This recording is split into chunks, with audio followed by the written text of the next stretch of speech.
J'ai acheté cette voiture il y a 10 ans. C'était un rêve d'enfant. J'ai toujours adoré la marque Porsche. Et quand la 928 est sortie, c'est une voiture qui était tellement futuriste, avec une ligne, avec un moteur très énorme, un V8, totalement en décalage avec les 911. Mais cette voiture m'a marqué. Je ne sais pas pourquoi, mais il y a eu un coup de foudre avec cette auto. Et donc, tôt ou tard, il fallait que j'en ai une. Pour aborder la route de la soie, on avait vu qu'il y avait des routes parfois avec un bitume de mauvaise qualité, voire des pistes. Donc on a préparé la voiture en l'adaptant pour rouler sur des mauvaises routes. Dans un certain sens, cette voiture, la 928, n'était pas du tout prévue pour ce type de voyage. Mais prendre une voiture qui n'est pas adaptée et la transformer un petit peu, mais pas complètement, pour ça, c'est toujours plus impressionnant. On a commencé déjà par changer les roues, parce qu'on sait qu'on allait faire des routes un peu, soit avec de la boue, peut-être de la neige, peut-être des pierres, des gravillons, enfin plein de choses. On a changé la garde au sol, forcément la rehausser. Après, il a fallu équiper la voiture avec des roues de secours.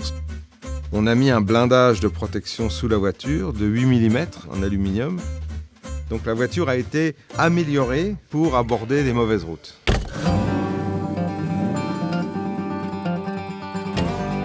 Sur la route de la soie, dans des pays comme le Kazakhstan, l'Ouzbékistan, le Turkménistan, ils n'ont jamais vu ce genre de voiture. Qu'est-ce que vous faites en Iran, dans la neige, avec une Porsche qui fait 330 chevaux ? Sur la route de la soie, les gens étaient vraiment très surpris et très gentils. Justement, à la frontière au Ouzbékistan, le douanier, il a ouvert le moteur, il nous a demandé si c'était un 2 litres. Là, quand on lui a dit 5 litres, il a fait 2 pas en arrière, il était... Et à la fin, il nous a dit, allez-y, mettez à fond. Donc on est parti de la frontière ouzbek à fond. La voiture était vraiment notre passeport. Ça a été un moyen d'échange et de relationnel fantastique. Le tour du monde, j'ai eu l'idée, parce que mon père et mon frère ont déjà fait un voyage en 2011, et j'avais aussi un jour envie de voyager en voiture, un peu plus loin et plus me faire la partie asiatique. Donc, toute la Russie, le Japon, la Mongolie, ces pays m'attiraient beaucoup. La voiture n'a jamais chauffé. Encore une fois, elle a été d'une fiabilité exemplaire. C'est très impressionnant. C'est une voiture qui est d'une solidité. Elle est vraiment incroyable, cette voiture. Quand on voit par où nous sommes passés, des fois il faisait -7, la voiture est pleine de glace, de stalactites. On s'est dit on va avoir des problèmes pour démarrer. Il y a quand même de l'électronique. Non, la voiture a toujours démarré comme si elle était à Paris, quoi. C'est fou. Il y a une relation avec cette voiture qui est complètement exceptionnelle. Un voyage comme ça, tout dépend de la voiture. Donc le rapport que j'ai et que nous avons avec mes 2 fils avec cette voiture, c'est la famille, quoi. C'est une voiture, c'est un enfant de la famille, quoi. Elles ont toute une âme. C'est très important pour nous, ça. Et il y a vraiment une manière de faire selon les voitures. Donc c'est pour ça que pour nous, c'est un membre de la famille. Elle est là depuis longtemps maintenant. On a fait beaucoup de choses ensemble.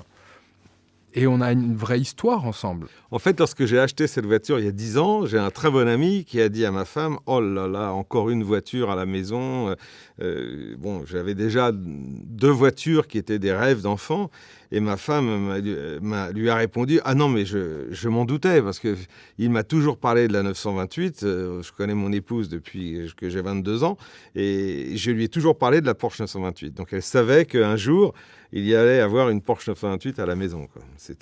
C'était prévu. Pour nous, c'est plus qu'une voiture, parce que c'est vraiment sentimental. On est au bout du monde entre père et fils, et c'est quelque chose d'inoubliable et d'unique. Donc c'est évident que cette voiture, par exemple, on la revendra jamais.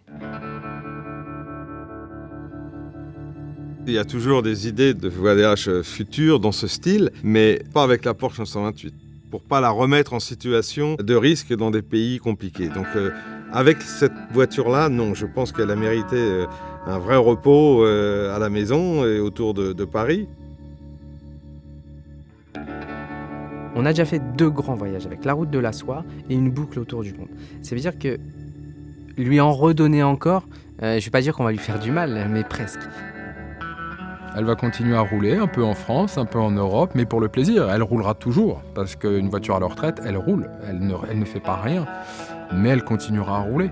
Mais elle fera plus de grands voyages comme ça. Elle en a fait suffisamment.